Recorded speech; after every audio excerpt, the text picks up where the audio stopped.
Hey there, my name's Neandra. I wanted to go over the Mercy changes that were announced as well as a few other things. I'm still on holiday at the moment and my current headset isn't too great, so apologies. In summary, I don't think the nerfs are the end of the world. Keep in mind, a lot of us said she was ruined when the original rework is announced, and that turned out to be amazing. Even the res cast time nerf has been completely manageable. Basically, I think it's best to stay positive. Anyway, let's look at this patch now. It is currently January 5th, 2018. 1. Mercy's ult no longer makes resurrection instant. Okay, so if you res during Valkyrie, your ult will basically be 13.25 seconds instead of 15, as the cast time has to be taken into account. Unless you need to fly up to a dead body, it's most likely going to be better to res first, then activate Valkyrie afterwards. In my video on the res cast time nerf, I mentioned hugging walls and moving yourself around corners as you press E. Just keep doing that and encourage allies to play near walls. 2. Valkyrie no longer grants a bonus charge of res. Combining this with point 1 is a pretty harsh nerf. I've seen a lot of posts about how it should be one or the other and that both is over the top, and I think that is a fair suggestion. Blizzard often seems to try too many things at once, every so often, instead of frequent smaller changes. I would not be surprised if they nerf her now only to buff her again in future. I also think this change makes running Ana with Mercy even less viable than it is now. Anyway, at some point or another, you might have held on to Valkyrie for a long time waiting for 2 allies to die. Now you don't have to, and as someone who can get Valkyrie very quickly, this is actually pretty interesting. Having mass healing and damage boost every other fight is pretty solid. You may have already used or considered using Valkyrie to get away from Junkrat or maybe even Genji's, or just as a general escape thing. Now you're more freely able to do so without worrying about needing Valk for the double res. Valkyrie has always been a fantastic pushing/initiation tool, but that purpose was overshadowed by the double resurrection. Some people have suggested that Valkyrie will be useless, which I totally disagree with. I'm thinking that the players who have been saying this are the kind that don't use damage boost very often. Lastly, I think running a second healer with a defensive ultimate is going to be crucial, so if your team has a Zenyatta or Lucio, try to aid them in getting their ult.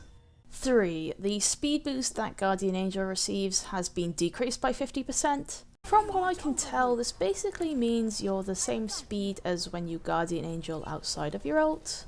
This is super manageable, but you may need to play a little differently. If the enemy team has McCree or Soldier, you will need to take extra care to track their ults. If you're flying out in the open and hear one of them go off, you're going to have less time to get to safety. I've recently started hugging walls a lot and playing around corners during Valkyrie rather than just being above my team. For example, on Icon Wall Defense, if your team was at this choke point, I'd consider positioning here rather than just floating above them. Another good example is this corner of Junkertown Attack. It shouldn't be too hard to get used to playing like this because it should be pretty similar to how you position outside of Valkyrie. 4. Valkyrie duration reduced from 20 seconds to 15 seconds. This nerf is totally fine, and it's kind of what I expected when I heard they were going to be changing things. I've talked before about waiting until Valkyrie is over to start healing up again.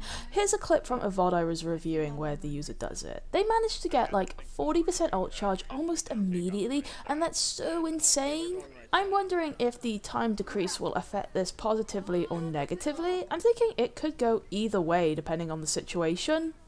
I use Valkyrie a lot on 2CP attack when we've got a good grip on the point, as I've said before, it's very good against a stall. Now I'll have to be a bit more careful with my timing. I may not want to activate my ult if 3 enemies still have a good 4 to 6 seconds left on their respawn timer. I've had tons of matches where a fight is over before Valkyrie runs out. 15 seconds is still over double the length of Zenyatta and Lucio ults. Orisa's ult is also 15 seconds, but takes longer to get and is definitely less flexible. Basically, Valkyrie could be a lot worse than it is right now.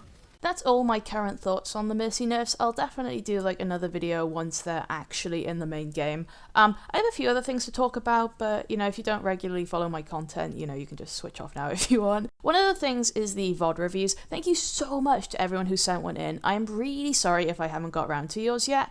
I planned to do a bunch while I was on holiday and it just hasn't worked out how I'd liked. I'm going to keep going through previous emails, but won't be going through any new VOD requests until the Mercy patch is out.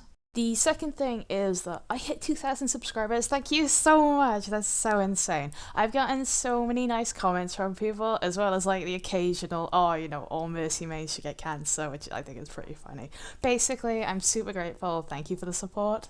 Third, I've been asked about this a few times, and I would like to start streaming in future, but I have anxiety and I'm worried I'd play much worse.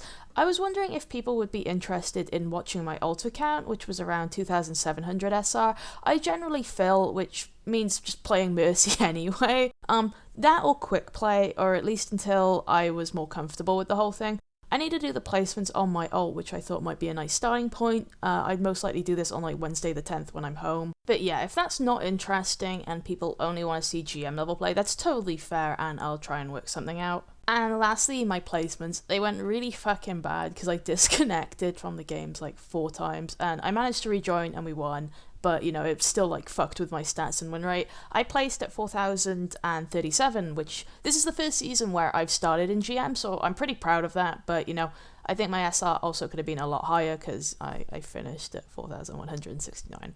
Oh well. That's all from me. Thank you so much for watching. I should have a regular schedule when I get back home.